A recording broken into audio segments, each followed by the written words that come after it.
өөрийг сэрэн залбирдаг байсан. Тийм учраас бид нар өглөө эртлэн эзний өмнө очих ёстой. За өглөөний цаг бол миний цаг байдаг. Өдрийн бусад цаг заримыг бид нар бусдад зориулах, гэр бүлдээ зориулах, ажилдаа зориулах, улсдаа зориулах бусдын цаг байдаг. Надад бурхан 24 цаг өгсөн ч 24 цагаас миний цаг бол өглөөний цаг юм.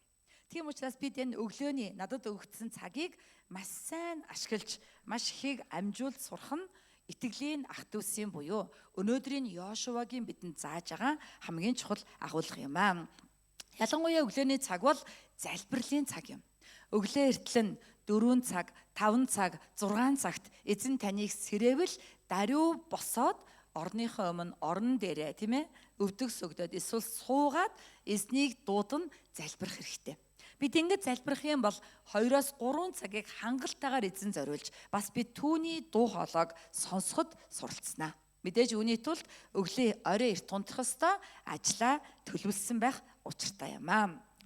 Цаг хугацаа гэдэг бол бидний хамгийн үнэтэй хөрөнгө юм. Мөнгийг яаж зарцуулдаг вэ гэдгээс илүү цагаа хэрхэн зарцуулж байгаа вэ гэдэг нь чухал юм.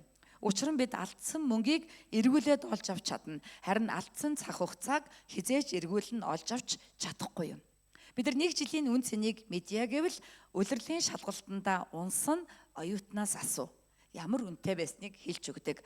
Бас бид нар 1 сарын үн цэнийг мэдъя гэвэл хүүхдээ дутуу төрүүлсэн эмэгтэйгээс асуу. Сар 2 сарын дутуу төрсөн хүүхэд бүрэн төрсөн хүүхдээс ямар ялгаатайг хэлж өгч чадна. Би 7 хоногийн үн цэнийг мэдье гэвэл 7 хоног дутмын сэтгүүлийг гаргадаг эрхлэгчээс асуу.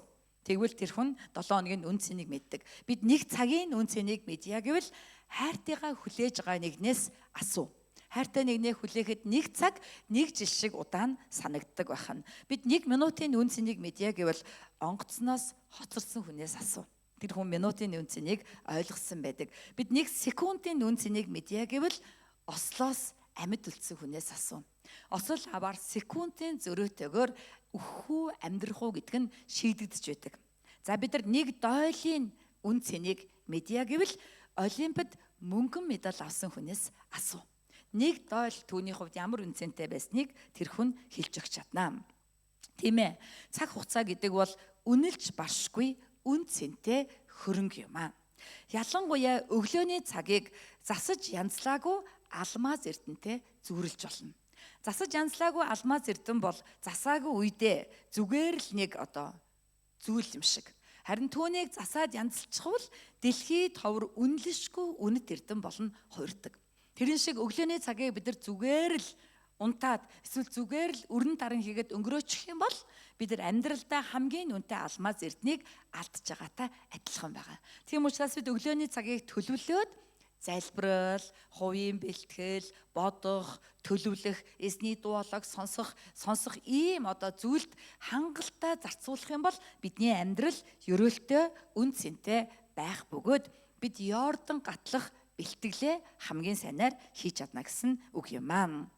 Итгэлийн хүмүүс өглөөний цагийг ялангуяа чимээгүй цаг, Библи унших цагт зориулдаг байх ёстой. Өглөө босоод чимээгүй цагаа хийн, Библийг уншин, эзний дуу хоолойг сонсон, чимээгүй суун, хүсэлтүүдээ илэрхийлнэ. Энэ бол зүүрлэшгүй нандин цаг. Энэ бол зүүрлэшгүй үн цэнтэй амьдралын хамгийн сайхан, хамгийн гоё цаг хугацаа юм аа. Амен уу. Тийм учраас бид эртлэн унтдаг, мөн ажлаа төлөвлөдөг. Тэгээд өглөөний үнэтэй цагийг өөртөө гаргаж авах ёстой юм аа. Йошуа ард түмнийг удирдан Йордан гатлахаар Шитемээс эртлэн хөдлөн ирээд Йорданд 3 хоног хангалттай бурхны өмнө суугаад дараа нь Йошуа өөрөө биш захирагчдыг ард түмэн лөө явуулж байгаа. Энэ нь тэрээр эзний дуу хоолойг хангалттай сонсоод юу хийхээ мэдээд хийх зүйлээ доотлынхаа хүмүүстэй зааж өгөөд тэд үйлдэж байна гэдэг ийм зохион байгуулалт ба эртлэн босч хөдлөх хангалттай цаг гаргахын үн цэнийг биднэрт хэлж өгч байгаамаа. Йордан гатлана гэдэг бол яг үнэндээ үхэлтэй адилхан юм, тийм ээ? Үхлийн Йордан гатлаад Канаан газар орно гэдэг магтан дуу хүртэл байдаг. Тийм учраас Йордан гаталж ээжл амлалтын Канаанд орно. Йордан гаталж ээжл сүү бал мэт бурхны ерөөлийг авдаг. Итгэгчид хүмбэр амьдралдаа яг ийм Йордан заавал гатлах ёстой, заавал туулах ёстой байдаг. Йордан гатлахгүйгээр хинч Канаанд орч чадахгүй. Йордан гатлахгүйгээр хинч сүү бал бэлгсэн Бурхны өрөөлийг авч чадахгүй юм аа. Тийм учраас бид өглөөний цагийг хэрэгэлдэг, үн цэнтэй тооцдог. Тэгээд Йордан гатлах бэлтгэлээ хангалттай базаагаад Бурхан юу хэлэх нь сонсоод хийдэг хамтын твэ цуглааных нь болцгоё. Амен уу. Хажуудлын үндэ хэлдэ өглөөний цаг алмаз эрдэн шүү. Түүнийг засаж янзлаад үн цэнтэй болгоё. Амен. Амен. За цааш нь харах юм бол 3-4 дугаар ишлэл дээр Йошуа эзнээс заавар авсан тухай байгаа. 3-4 дугаар ишлэл дээр ингэж хэлсэн байгаа. Бүгдээрээ уншия. Ард олон тушаана. Та нар өөрсдийн бурхан эзний гэрэний авдрыг Левийн тахилч нар дамнаа явахыг хараад та нар байрнаасаа хөдлөн араас нь даган явах тун. Харин та нар авдар ба та нарын хооронд 2000 орчим тохой зай байх ёстой. Түүнд дөхөж бүү ортогтун. Та нар урд нь энэ замаар хизээж явж үзээгүй учраас түүнийг дагаж явбал аль замаар явхаа мэдэж авах болно гэвэ. Амен оо. Йордан гатлах арга замыг тийм ээ өглөө эртлэн эзний өмнө хангалттай цаг гаргасан Йошуад бурхан зааж өгсөн. Энэ аргын нэгдүгээрх нь гэрэний авдрыг л дагах явдал байгаа. Амен оо. Бүгдээрээ дагаад хэлээ да. Гэрэний авдрыг дагах. За, гэрэний авдар гэдгийг бид нар олон зүйлийг тайлбарлаж болохож базаад ойлгвол Бурхны үг юм. Амен оо. Бурхны үгийг л дагах ёстой. Энэ арт түмнийг харах юм бол гэрэний авдар руу арт түмний хооронд 1000 тохой зай байна гэж хэлсэн. Бараг 500-600 м зайтай байна гэсэн үг тийм ээ. Гэхдээ Есүс Христийн загалмай нэгүслэр бидний хооронд зай байхгүй болсон байгаа. Бидний итгэлэл дүүрвэл бид Бурхантай шууд үгээр уулзаж, шууд үгийг нь сонсох бүрэн боломжтой болсон. Энэ бол шин гэрэний цаг үеийн бидэнд өгөгдсөн онцгой нэгүсэл юм аа. Амен уу. Тийм учраас Йордан гатлахын тулд бид нар Бурхны үгийг уншдаг, тунгаан бясалгадаг, үгийн дагуу үйлддэг байх ёстой. Тэгжээж үхлийн аюултай байсан ч бид Йорданг даван тулж чадна. Йордан гэж яг юу юм болоо? Йордан гэдэг бол нэг үгээр хэлбэл бидний амьдрал юм аа. Бидний бүхэл амьдралыг бид нар Йордан гэж ойлгож олно. Энэ дэлхийн амьдралыг зөв даван туулчээж бид нар яах нь амлалтын Канаанд орж бас энэ дэлхийн амьдралд Бурхны үгээр амьдарчээж сүү бал мэт Бурхны ёроолыг эдэлж чадна. Газар дээрх диваажинг байгуулж чадна гэсэн үг. Үүний тулд бид нар яах нь үг уншина. Учир нь гэрэний авдар дотор 3 зүйл байдаг. Нэгдүгээрт нь 10 хууль, чулуу хавтан дээр бичсэн 10 хууль. Үүний утга санаа нь юу? Үгийг уншина. Бас хоёрдугаарт нь тийм ээ бааранд хийсэн одоо тий манна буюу нууцлагдсан мана. Тийм ээ одоо 2 хавтан бол үгийг хэрэгжүүлнэ. Нууцлагдсан мана бол үгийг тунгаан бодож Бурхны дуулааг сонсно гэсэн үг. Түүнчлэн 3 дахь зүйл нь юу вэ? Таяг буюу Аароны нахиалсан таяг. Тэгэхээр Йордан гатлахын тулд гэрэний авдрыг дагна гэдг нь үгийг тунгаан бодно, үгийг хэрэгжүүлнэ буюу 3 дугаарт нь эрх мэдэл, сүнслэг эрх мэдэл, үгийн эрх мэдэл, чуулганы эрх мэдлийн дор дуулууртай байна гэсэн үг. Аароны нахиалсан таягийн утга учир нь юу вэ? Израилийн ахмадууд Аароны эсрэг тэрсэлсэн байгаа. Тийм ээ? Бурхан яхаараа Аароныг тэргүүн тахилж олгодъё. Бид ч гэсэн адилхан ахлагч шүү дээ. Тэгээд Бурхан тэднийг 12 авгийн 12 ахлагчийг 12 таяга газар зоо гэж хэлсэн. Хувхай модон таяг байсан ч ганцхан Аароны таяг л нахиалсан, одоо навчилсан, цэцгэлсэн, бүр жимс ургасан байна. Ингэснээрээ Бурхан Аароныг нэгүслээрээ онцгойлон сонгож тэдний дээр тавьсан гэдгийг харуулж байгаа. Тийм учраас бид нар энэ амьдралыг буюу үхлийн аюултай Йорданыг даван туулж чадъя гэвэл бид сүнслэг эрх мэдлийн дор дуулууртай байдаг захирагддаг хүмүүс болох ёстой юм аа. Нэгдмэл байдал, эмх зэгстэй, дуулууртай байдал, үгийг унших, хэрэгжүүлэн дагах энэ бүхэн нийлээд Канаан буюу Тэнгэрийн улсад орох зам. орох арга, мөн түүнчлэн энэ бүхэн нийлээд энэ газар дэлхий дээр сүү балаар бэлгсэн ёроолтой амьдралаар амьдрах арга зам юм аа. Амен уу. Үүнийг хэрхэн хийдгийг өнгөрсөн өдрүүдэд манай чуулган дээр Бурханаас илгээсэн Солонгос ах トゥ ус, итгэлийн ах トゥ усын үйлчлэл амьдрал бидэнд харуулсан гэдэгт итгэж байна. Өнгөрсөн өдрүүд үнэхээр завгүй өдрүүд байлаа. Сая бас оюутан залуучуудынхаа итгэлийн гэрчлэл, зургуудыг хараад нулимс гарч эзэнд талархлыг өргөжлээ. Үнэхээр санаа тавьж чадаагүй, өөрсдөө л бүгдийг бэлдээд явсан. Гэтэ мэдээж Түмэ пастор болон хоёр ахлагч хамтдаа явсан. Эзэн гайхалтгаар удирдах, тийм ээ. Үнэхээр цөөхөн хүн төрсөн гэж санаа зовох хэрэггүй. Бурхан угаасаа бэлтгэгдсэн нэг л хүнээр ажилдаг. Олон боловч Бурхан цөөхөр ажилдаг. Олон дунд жинхэнэ үлдэж байгаа үлдгэсээр Бурхан ажилдаг байгаа. Тийм учраас та нарын үйлчлэл эзэнд үн цэнтэй байсан, ёроолтой байсан. Эзэн үнэхээр тэр газар гайхалтай ажлыг хийсэн гэдэгт итгэж байна. Амен. Бид өөрсдөө яваа зогсохгүй, бид бас зочдыг хүлээж авчийлаа. Бидэн дээр тийм ээ ханал бит Квансан гэдэг чуулган ирээд өсрийн чуулганы кемпийг бидэнд хийж өглөө. Хэрхэн эзэн дотор нэгдмэл байдгийг, хэрхэн эмх төстэй байдгийг гэдэнд бидэнд зааж харуулсан байгаа. Бүгд хамтдаа хоёр цуглааны бичлэгүүдийг харъя та. За, эхнийх нь өсрийн цуглааны кемпийн бичлэгийг харъя. Кемпийн бичлэгээс ганцхан дуу сурсан хэсгэл байгаа. Бус зургуудыг эмх хэцэлж чадаагүй байгаа. За, бичлэг кемпийн тэр дуу сурсан хэсгийг харъя. Сүүлийн эхнийх нь болохоор ханал бит Квансан цуглааны одоо өсрийн хүүхдүүдийн кемпийн бичлэг байлаа.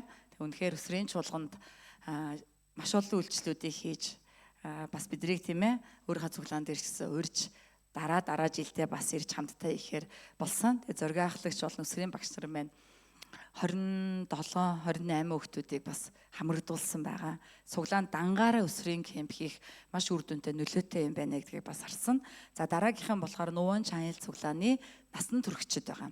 Залуучууд нь ирээд насан туршид нь өнгөрсөн 7 хоногт ирсэн. За тэр чуулганаар дамжуулан Бурхан юу гэж хэлсэн бэ гэхээр Захария номны 14-ийн 8-ыг бид нар хэрэгжүүлж байгааг харсан байгаа. Охин минь чи энэ чуулганыг босгосон шүү гэж чамд хэлэх болно. Гэт би хизээ босгосон би хийгээгүй штэ гэвэл үгүй чи ёрөөлийн сууг болсон юм аа гэж хэлэх болно гэж хэлсэн байгаа. Тэгээд бид нар сансрын одоо авралын зам цуглаан дээр гэрэлмэн ахлагч дээр очсон. Барилгын засварын ажил нь дуусаагүй боловч мөнгө байхгүй бүх юм дууссан. Яахаа мэдэхгүй байжсэн. Гэхдээ энэ хүмүүс очоод тэр газар бас өргөл өргөж энэ үйлчлэлийг хийснээрээ тэднийг нулимстайгаар талархалтайгаар үргэлжлүүлэх боломжийг өгсөн байгаа. Итгэлийн өрөө цуглаан дээр очоод бас бид нар үйлчилсэн, бас өргөл өргөссөн. Тэр хүмүүст урам зориг болсон. Мөн түвшин Английн хөтөлбөрөөр дамжуулан 3 цуглаанд бас бид нэр өргөл тийм ээ бид нар юу яах вэ энэ чуулганы өргөл өгч ингэж одоо хийж байгаа. Энэ бол зөвхөн цуглаан дээрээ авчираад би зөвхөн цуглаан дээрээ хийгээд тэр хүмүүст хүчээ зориулахгүй цуглааныхаа хүмүүстээ хүчээ зориулсан бол уг нь илүү дээр тийм ээ. Гэхдээ Бурхны хүсэл тийм биш байсан. Надтай надгүй цуглаа явж, надтай надгүй манай залуучууд илгээлтэндээ сайн явж ирж харин бид тийм ээ өөр чуулганд ёроол болж явснараа хамтын төв цуглааны өөр нэг дуудлага бол үнэхээр амийн булаг болон нурсах юм а гэдгийг сансан ийм одоо цаг хугацаа байсан юм а. Тийм учраас энэ бичлэгийг та нарт үзүүлээд бас бид нар тийм ээ үнэхээр тэр сүү балаар бэлгсэн газар орё гэвэл сүнслэг эрх мэдэлд эмэгцэстэй байх, дуулууртай байхыг сурах ёстой маа гэдгийг онцгойлохыг хүссэн байгаа. Энэ Нуван Чайл цуглааны хүмүүсийг харах юм бол үс засах, нэхмэл, сайн мэдээндээ бугуйч, хоол гэсэн 4 багаар, мөн бүжгийн баг гэсэн ийм одоо 5 багаар үйлчилсэн байгаа. Ингэж үйлчлэхдээ энэ хүмүүс онгоцны зардал дээр нэмэх нь бүх материалаа өөрсдийнхээ мөнгөөр авсан. Цуглаанаас ямар ч мөнгө гаргаагүй. Тэгээд хүрчирээд одоо ингээд манай цуглаанаас гадна цаана 2 цуглаанд үйлчилж байгаа бас 3 цуглаанд бэлгэлж байгаа. Тэр бүгдийг тэр хүмүүс өөрсдийнхээ санхүүгээр бэлтэж ингэж ирсэн байгаа. Тэгээд манайх яагаад ингэж хийдгвэ гэвэл бид нар үүнийг тарих боломж гэж үздэг. Бид нар газар тарвал тэнгэр тураана. Тийм учраас тарих боломж гэж үзээд манай итгэгчид боломжийг алдахыг хүсдэггүй. Боломж өгвөл үйлчлэх боломж, тарих боломж өгвөл тэр боломжийг алдахыг бид нар хизээж өөртөө зөвшөөрдөггүй. Заавал тэр боломжийг ашиглахыг хүсдэг гэж хэлсэн байгаа. Тийм ээ? Өргөл өргөчөөч, тийм болох гэдэг нэ дэмжлэг үзүүлчээч гэж яриулдаггүй байх нь. Хэрвээ тэгж хэлвэл надад өгсөн боломж гэж бодоод бүх хүч чадлаараа зориулдаг. гэдгийг бид нар харсан байгаа. Энэ бол нэгдүгээр сүнслэг эрх мэдэлээр дуулууртай байгаа илрэл, хоёрдугаарт эзэнд тариад эзэнд хураахыг сурсан байгаагийн илрэл юм аа. Тэд нар Эмао их сургуулийн дотор барийг захиалсан. Энэ баг бол ерөөсөө ресторанд хоол идээгүй. Дандаа хоолоо ингэж тэгэл дандаа доппугигаараа хооллол би бүр сүултэн бүр доппуг хийцээр байгаа. Эргээд хордлогонд орох нь яах нь гэж айх дээрээ тулсан. Ерөөсөө ресторан нэг ч хоолнд ороогүй. Өглөөний цайгаа гомь момгоор аргалаа. Тэр бүх мөнгөө дандаа зориулж исэн, хүмүүст өгж исэн, зориулж исэн, хэмнэж исэн. Ингэж одоо хийж исэн байгаа. Тэгээд Эмао их сургуулийн байранд захиалга өгсөн чинь 35 одоо өрөөл байсан ор 37-аа 2 хүн өрөөгөө. Тэгээд одоо 2 хүний өрөө дутуу байна гэд нөгөө пастор нь захиалга өгсөн хүнийг зэмлсэн юм байна. Тэгээд над руу яриад буудал олж өгөөч гэгээд хажууд нь Сонжин грандад бид нар буудал хайсан чинь зөвхөн VIP өрөөл байна. Хоногийн 380 мянган өрөөл байна. 389 мянган өөр байхгүй. Тэгээд тэр өрөөг аргагүй ирэхэн захиалсан. Тэгээд над руу тэр хүн уцтаад чи хэндэж бити хэлээрээ энэ мөнгийг би төлнө. Над руу шууд квитанц явуулаа. 2 хоногийн одоо бараг 800 мянган төгрөг болж байгаа ш. Тэр мөнгийг би шууд төлөх учраас хэндэж бити хэлээрээ. Тэгээ би хийсэн тэр хүн тэр мөнгийг төлсөн байгаа. Тэгээ дараа нь юу болсон талаар ярьсан чинь тэр пастор хэлсэн байгаа. Манай энэ гэрүүл болвол ийм боломжийг хийж алддаггүй маа. Пастрыгаа их нэртэйгийн турк авч яваад бүх зардлын дагаад тэнд одоо байрлуулад үзүүлж харуулад ингээд ирдэг. Ингэж одоо зориулж үйлчлэлгээрээ алдартай. Өнгөрсөн удаагийн залуучуудын илгээлтэнд ихнэр нөхөр 4 хүүтэйгээ ирсэн. Бүгдээрээ ирээд зориулаад ингээд одоо явсан тий. Ингэж эзэн дотор тарихад суралцсан тэр хэрээр өрөөгддөг гэрвэл манай чуулганд маш их байдаг. Хамтын твэ цуглаан энд илүү суралцах хэрэгтэй байна гэж ингэж одоо хэлсэн байгаа. Амен уу. Йордан гатлах арга бол сүнслэг эрх мэдэл дуулууртай байх эзэн дотор тарих арга зам юм аа. Амен уу. Бид газар тарвал тэнгэр тураадаг юм аа. Бид газар тарвал газар дээр сүү бал мэт өрөөлийг эснээс авдаг гэдгийг тэр хүмүүс амьдралаараа гэрчилсэн байгаа. Тийм учраас тэд боломжийг алддаггүй юм байна. Боломжийг алддаггүй, боломж олдох юм бол заавал түүнийг ашигладаг гэдгийг одоо үнэхээр сургасан, заасан, бас та нартай хэлэх ёстой, хуваалцах ёстой. Бид бас энд илүү суралцах ёстой. Бид одоо хийж байгаагаа хангалттай гэж бодож болохгүй. Бид илүү амийн булаг болж урсъя гэвэл илүү зориулж сурах ёстой. Дуулууртай байж сурах ёстой. Илүү үх төвтэй амьдрах ёстой юм байна гэдгийг зааж өгсөн ийм одоо гайхалтай цаг хугацаа байсан юм аа. Йордан гатлах 3 дахь арга бол 5 дугаар ишлэл дээр байгаа. 5 дугаар ишлэл дээр ингэж хэлсэн байгаа. Бүгд хамтдаа 5 дугаар ишлэлийг харъя. Тэгээд Йошуа хүмүүст өөрсдийгөө ариусгацгаа. Учир нь маргааш эзэн та нарын дунд гайхамшиг зүйлсийг хийх болно гэвэ. Эзэн таны амьдралд маргааш гайхамшиг хийнэ. Тэгвэл та өмнө нь яах ёстой байх нь? Ариусгасан байх ёстой, ариун болсон байх ёстой юм аа. Бид эзний гайхамшигыг амьдралдаа өдөр болгоно амсчаа гэвэл бид өдөр болгоно өглөө болгоно эртлэн босно хангалттай цаг гаргана үг уншин залбирна өөрсдийгөө ариусгах учиртай юм. Бид яаж ариусдаг юм болоо?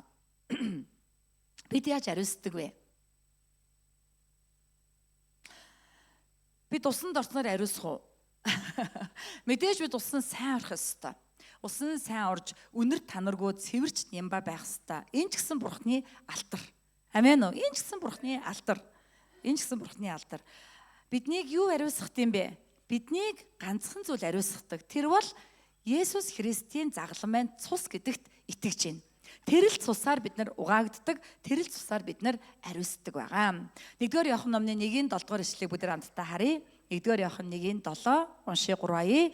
Харин тэр өөрөө гэрлийн дотор байдагчлан бид гэрлийн дотор явбал бид бие биентэйгээ нөхөрлөж түүний хүү Есүсийн цус биднийг бүх нүглээс цэвэрлдэг ажээ. Амен уу. Бид нөхөрлөл дотор, хайр дотор ямар үед орд юм бэ? Итгэлтэй үед ордог. Итгэлгүй хүн ийм нөхөрлөл, ийм хайр дор ордоггүй. Итгэл байвал тэр хүн чуулгантайгаа хамтдаа нөхөрлөл ба хайр дор байдаг өгөөд ингэх үе тэр итгэл дотор байгаа Христийн цус тэр хүнийг ядгүй ариусгаж идэг. Тийм учраас бид илгээлтэнд яваад ирэхдээ ариусцсан юм шиг, сүнслэг болцсон юм шиг, өрөөгдсөн юм шиг мэдрэмжүүдийг авдаг. Бид альва үйлчлэлийн баг дотор байхдаа бид Бурхан дотор цэвэр ариун үн цэнтэй юм шиг ийм мэдрэмжүүдийг авдаг байгаа. За тэгвэл зөвхөн шин гэрээ биш, хуучин гэрээнээс энэ эхлэлтэй байсан. Левийн номны Еврей номны 9-ийн 13-аас 14-ийг хамтдаа уншъя. 3 Учир нь махуудыг цэвэршүүлэхийн тулд бузардагсдын дээр ямааны болон бухын цус, охин бирууны үнсийг цацан ариусгадаг юм бол тэг тусмаа мөнх сүнсээр өөсөвгөө өөрийгөө бурханд өргөсөн Христийн цус мэс чанарыг мань үхлийн үлсээс цэвэрлэн амьд бурханд үйлчлүүлэн шүү дээ. Амен. Есүс Христийн цус бидний бие махбод мэс чанар эдэрхтэнд байгаа үхлийг устгаж бие махбодороо тийм ээ амьдралаараа санхүүгээрээ дуулууртаагаар эзэнд үйлчлэх буюу ариусгах ивэлийг бидэнд өгдөг байх нэ. Еврей номны 9-ийн 22-ыг уншъя. 3 Хуулийн дагуу бараг бүх юм цусаар цэвэршдэг бөгөөд цус урсгахгүйгээр уучлал үгүй ажээ. Есүс Христийн цус биднийг цэвэр ариун болгодог юм аа. Есүс Христийн загал маань үхэл амьдралд итгэснээр энэ итгэл бат байснараа бид нар цэвэр ариун болдог. Бид ямар нэг юм хийснээрээ цэвэр ариун болдоггүй. Илүү үйлчлснээрээ, илүү зориулснараа, илүү залбирснараа цэвэр ариун болдоггүй юм байна. Бид юугаар цэвэршдэг вэ? Цэвэр ариун болох нь биднээс биш. Бид итгэснээр тэр цус биднийг цэвэрлдэг. Тийм учраас тэнцүү. Тэгэхгүй бол чуулгантар энэ илүү ариун, энэ арай бага, тэр бузар гэдэг ялгаа гарна. Энэ бол Бурхны хүсэл биш. Энэ бол сатааны ажил юм аа. Харин Бурхан биднийг итгэлээр. Тэгтээ тэр тусмаа юунд итгэх итгэлв? Есүс Христийн загламын цусаар би уучлагдсан, аврагдсан гэдэгт итгэх бат итгэлээр биднийг ариун болгодог юм аа. Амен уу. Тийм учраас бид нар итгэлээр бат байх үедээ ариун болдог өгөөд бид ариун болох үедээ Йордан гатлах амьдралдаа гайхамшигыг амсдаг байгаа. Йошуа номны 3-ын 14-өөс 17 дээр юу болсон талаар, ямар гайхамшиг болсон талаар бичсэн байгаа. Бүгд хамтдаа уншъя. Йошуа 3-ын 14-өөс 17.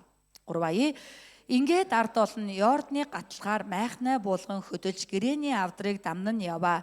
Дахиж нар ард түмний өмнө тэргүүлэн явлаа. Ургац сураалтын өдрүүдэд Йордан бүх эргээ халин үерэлдэг байваа.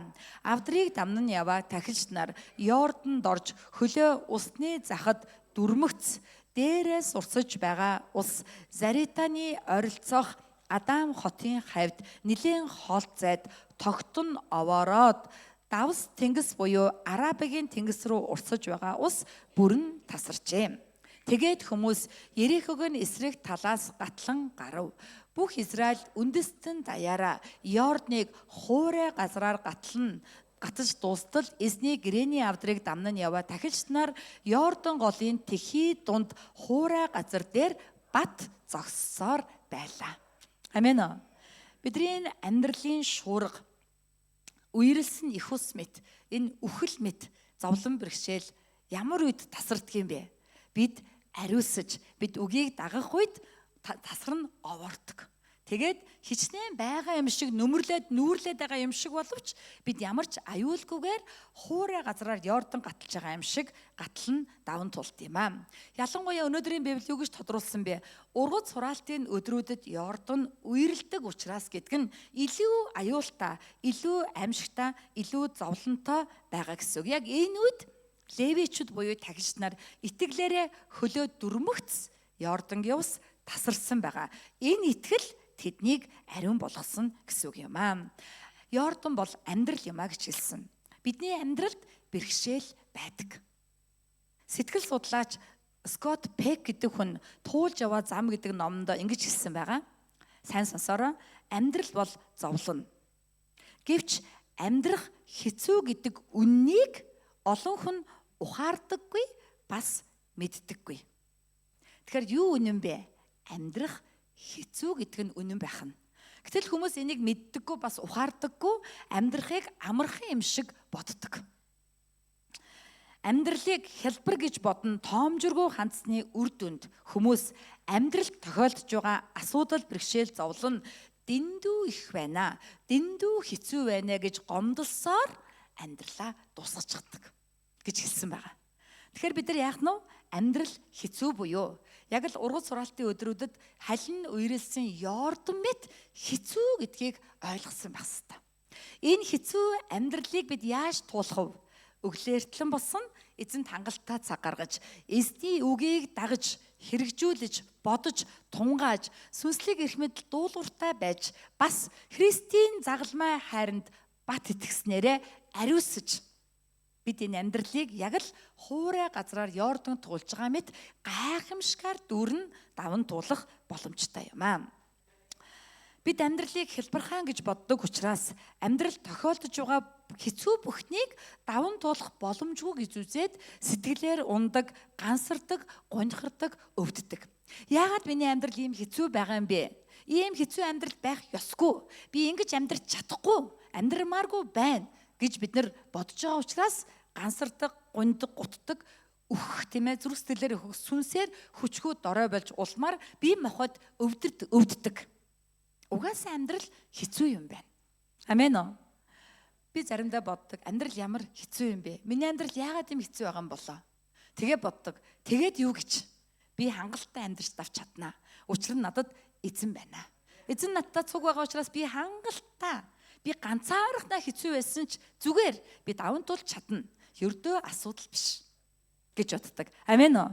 Бид яг ийм итгэлээр бид энэ амьдралыг буюу Йорданыг даван тулж чадах болно гэдгийг өнөөдөр Йошуа бидэнд өөрийнхөө үгээр зааж өгч байгаамаа.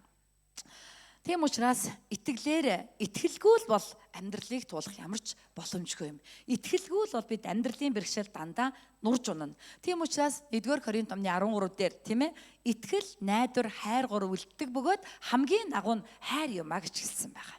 Амен уу? Итгэл, найдвар, хайр гурав үлддэгч хамгийн агуу нь хайр. Мэдээж хамгийн агуу нь хайр. Гэхдээ найдваргүй бол хайр байхгүй. Итгэлгүй бол найдвар байхгүй юм. Есүс Христийн цуснд итгэдэг хүн дандаа найдвар байдаг. Би ямар ч алдаа гаргасан тэр надад хайртай, миний төлөө цусаа урсгасан гэдэгт итгэдэг хүн болгоны дотор уучлалын найдвар, эзэн өөрийг нэгүүлсэж өрөөнө гэдэг найдвар байдаг. Ийм найдвартай хүний дотор бусдыг хайрлан уучлах орон зай дандаа байдаг. Ийм хүний дотор Христийн хайр дандаа булаг мэт оргилдог. Тийм учраас бусдыг хангалттай хайрлан бас тэр хайраар мөнхийн деважин хүртэл явж чаддаг.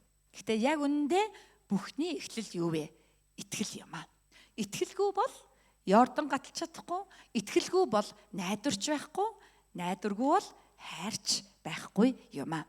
Тийм учраас бид итгэлээр ариусдаг байна.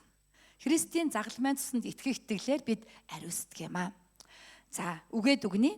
Магтаалын багийнхан бэлдээрээ 1-р нь өглөөрт босцгоё. Амен уу. Эзэнд хангалттай цаг гаргая. Амен уу. Үүний тулд эрт унтцгаая. Амен уу. Амен. Өглөөрт босоод эзэнтэй хоёулаа гайхалтай амттай болзооны цаг гаргана гэж бодоод эртхэн шиг унтаад цаг гаргая. 2-дугаарт нь үгээ уншия. Библиэ дагаад хэлээ 3 Библиэ уншия. Чимээгүй цагаа хийе. 3 чимээгүй цагаа хийе. Үгээр амьдрья. Эрх мэдэлд дуулууртай байя. Амен. Амен. Энэ бол гэрээний авдрыг дагж байгаа хэлбэр юм аа. 3-дугаарт нь итэг. Юунд итгэх вэ? Загалмайн цуснд, загалмайн уучлалд, загалмайн хайранд бат итэг. Бид нар итгэлгүй учраас сатаанд боломж өгдөг. Айдаг, эмээдэг, гансардаг, гунхирдаг, нурдаг. Амен уу? 5 дахь өдрийн орой бид нар галалуун залбирлын цагийг гаргасан хамтдаа залбирлын өргөөтэй чуулган учраас залбирал нь маш амьд байгаа. Хамтын төвөө цуглан тэр гад авалцаасаа гэсэндээ бид нар хамтдаа ээлжил сууж агаад залбирсан байгаа. Залбирал дуусаад гараад явж хахад залбирлын өргөөний дид тэргүүн эмээмэн бүдэрсэн байгаа. Тэгээ бүдэрч унаад юу гэж хэлсэн бэ? Сатан намайг үнэхээр зарс хитэл түлхсэн ч гэсэн намайг барахгүй штэ угаасаа. Сатан намайг барахгүй гэж хэлсэн.